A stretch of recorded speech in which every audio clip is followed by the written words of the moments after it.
سلام دوستان، به یه ویدیو دیگه خوش اومدید از چنل KRX. دوستان امروز با یه ویدیو دیگه در خدمت شما باشیم. دوستان امروز گفتم ویدیو میخواد متفاوت باشه و اومدم معرفی بازی کنم. چه بازی آنلاین برای استیم، رایگان، تازه فری زده فری. خب دوستان، لایک، دنبال، سابسکرایب، کامنت بذارید. دوستان یه ویدیو خیلی بازیت خورده، نوکر همتونم و لایک و سابسکرایب یادتون نره. خب بریم سراغ ویدیو.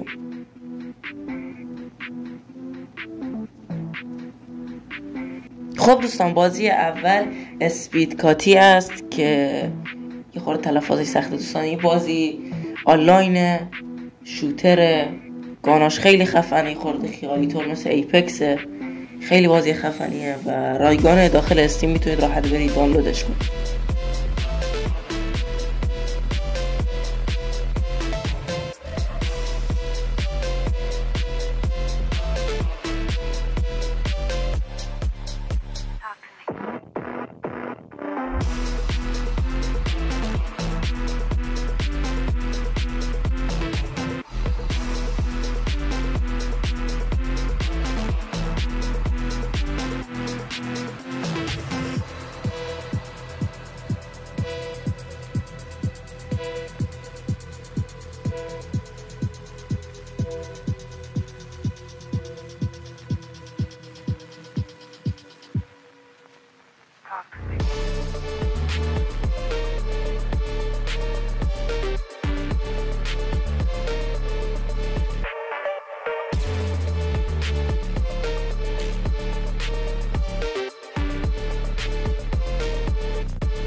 خب دوستان، بازی بعدی پلان سید 2 که خیلی بازی خوبیه و این بازی میشه گفت اوپن ورده، چون خیلی بزرگه، مپش آنلاینه، فکر کنم یه دونه سیاره است، مپش خیلی بزرگه و میتونید برید توش بازی کنید.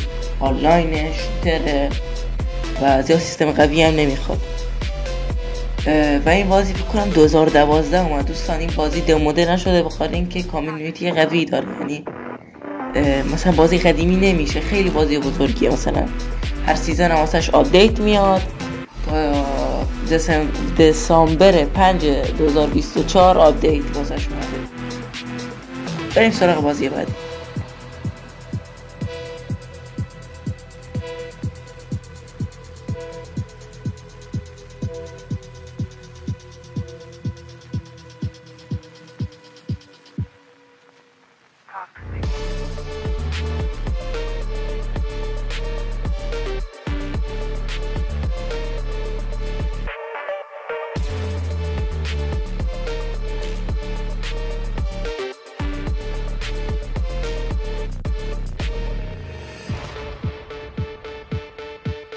خب دوستان، بازی بعدی پالادینسه که یه بازی مثل اوورواچ، اگر بازی کرده باشید خیلی بازی خوبیه هم و همین دیگه، سیستم قوی هم نمیخواد، جوری که روی گرافیک پایین، روی مثلا 730 جی تی 730 120 اف پی اس شاید بتون بده با گرافیک پایین 730. خب و این بازی خوبیه، مثل اوورواچ بهتون گفتم. اوورواچ بازی کرده باشی میدونی چه جوریه، خیالیه، به اندازه اوورواچ خیالی نیست به نظر من، چون به طرف داره اوورواچ برد نخوره، از اوورواچ بهتره. اوورواچ فکر کنم تو استیم پولیه ولی این رایگانه، میتونی برید راحت رایگان بازیش کنید. بریم سراغ بازی بعدی.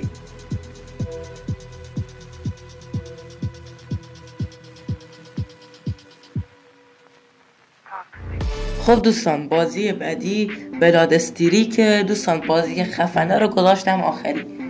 دوستان فکر کنید خب پابجی و وارزون و فری فایر و فورتنایت و ایپکس و همه اینا بریزین تو هم، شوتر اول شخصش کنید، میشه بلاد استریک نمیدونم حالا.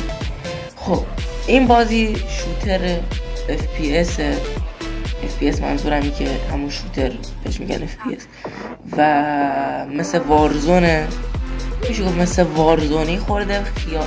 فکر کن ایپکس و وارزون قاطی بشن میشن این.